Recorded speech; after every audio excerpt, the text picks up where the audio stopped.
Hi everyone, welcome to my talk. I'm going to talk about an orientation preserving vectorized distance between curves, which is my joint work with my advisor Jeff Phillips at University of Utah. Consider two trajectories with m waypoints. By a trajectory, I mean a piecewise linear curve. The question is how we can measure their distance. There are some popular distances like Hausdorff distance, but the Hausdorff distance does not pay attention to the direction of curves, and its complexity is big O of m. By orientation preserving property, I mean if we have two curves which are geometrically the same but with different directions, then the distance should assign a positive value for them.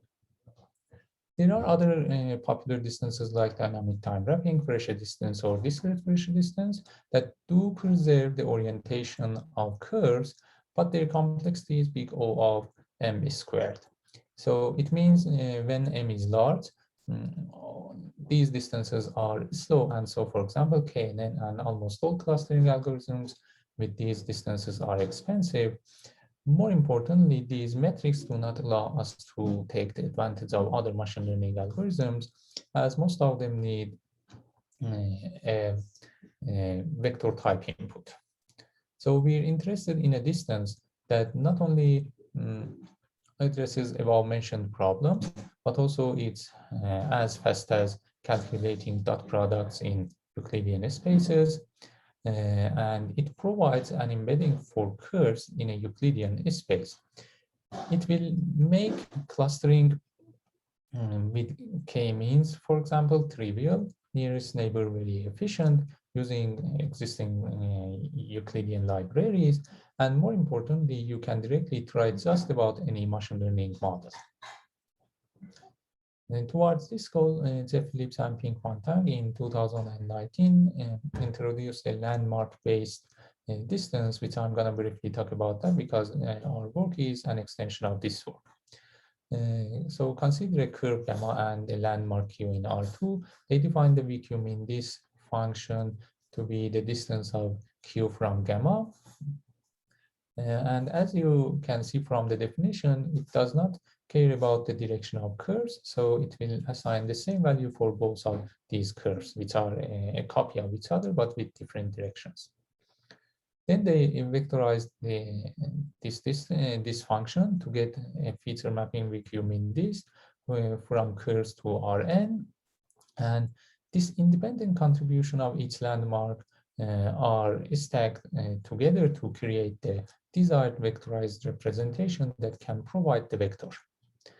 And this is the biggest advantage of this work because it enables using machine learning libraries. And in this picture, imagine any point in the plane as being a potential landmark. Then the VQ sigma function value it takes from the curve is then the color. Now, the mean distance between two curves, gamma and gamma prime, and based on the landmark set Q, is defined by just the normalized Euclidean distance between two embedded curves. The complexity of this distance is big O of the size of Q. And now the question is how we can encode orientation preserving property into this distance. Our contribution starts from here. By a simple curve, we mean a non-self-crossing, possibly closed curve. By capital gamma, we show the class of all almost everywhere differentiable curves gamma in R2 that can have only countably many number of self-crossings.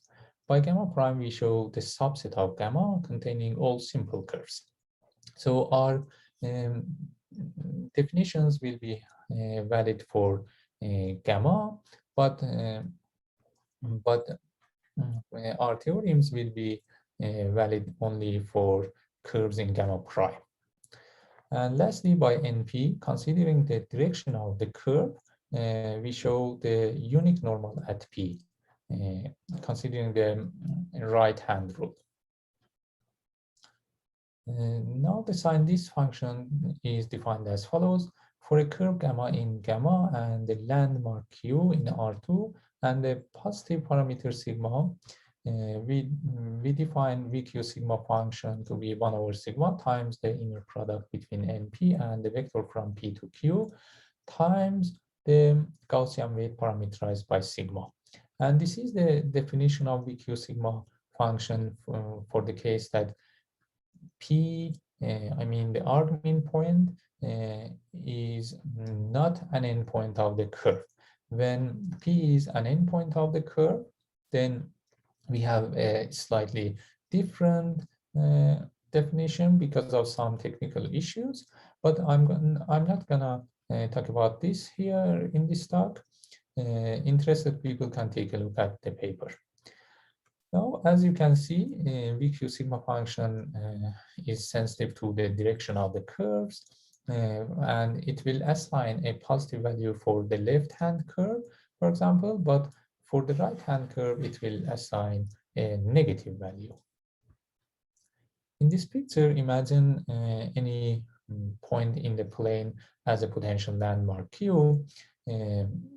It shows the VQ sigma function for a curve with sidedness encoded by positive negative values. So if a landmark is above the curve, then the VQ sigma function will assign a positive value for that, and for the other side, it will assign a negative value. And this is the same for a closed curve. Now, design this vectorization, which is based on the landmark set Q, and a positive parameter sigma is defined by just vectorization of VQ sigma function to get the VQ sigma feature mapping from gamma to Rn. And this is the biggest advantage of our work, that enables using machine learning algorithms. And so, for example, KNN,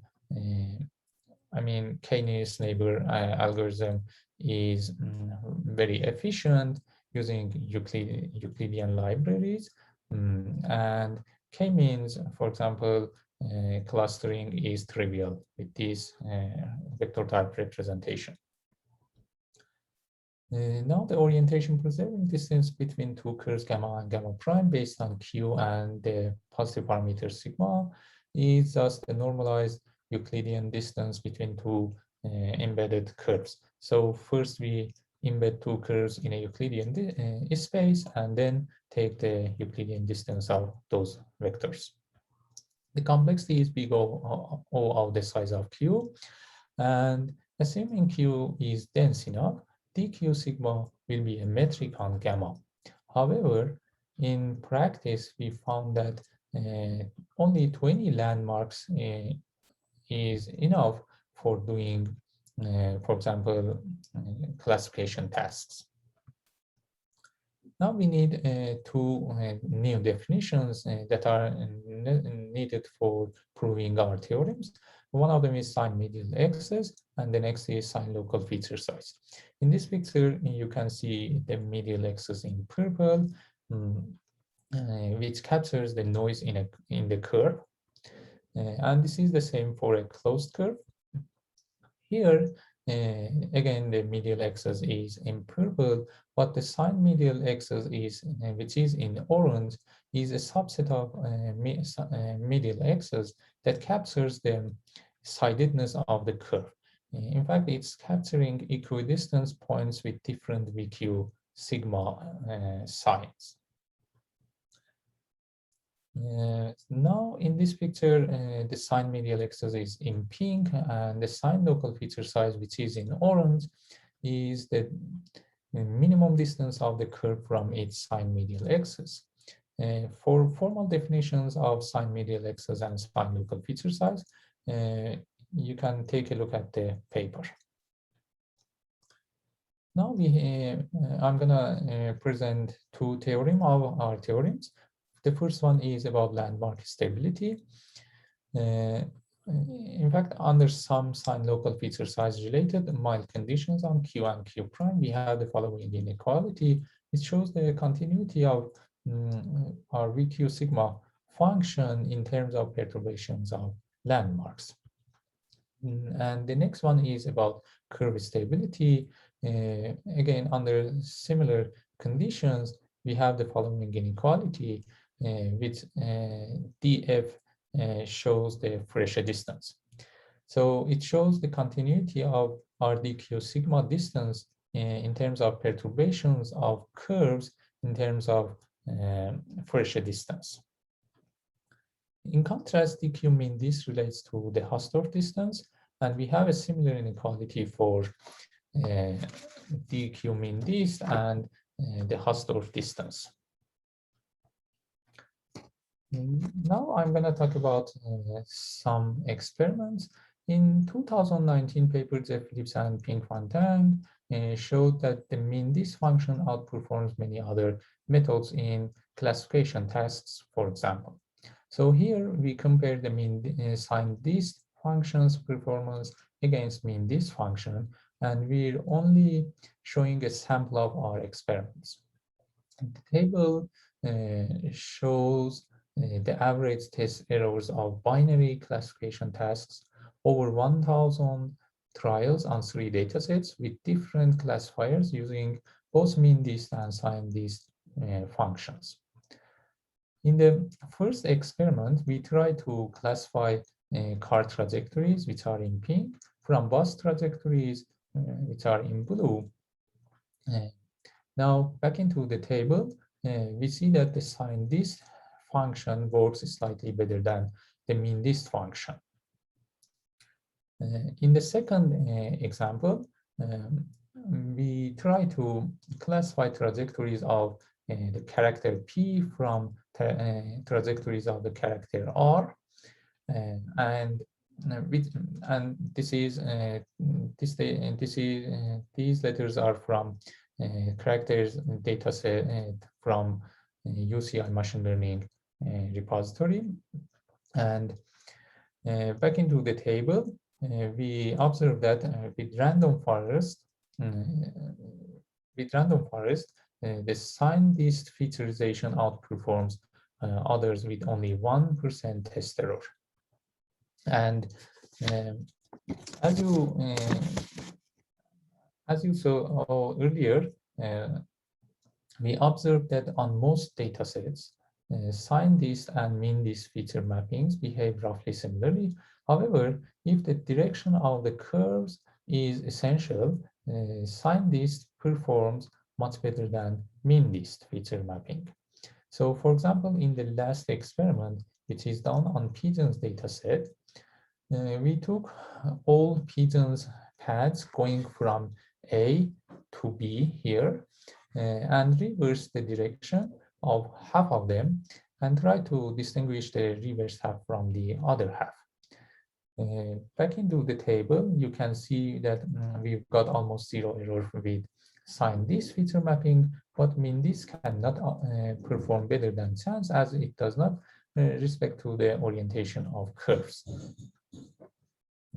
Finally, in the last slide, I'd like to mention our prepared package in PyP, I mean Python package index.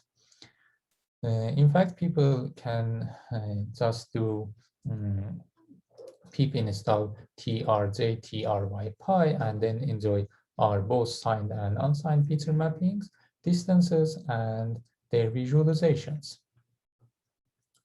And here are some references, and thank you.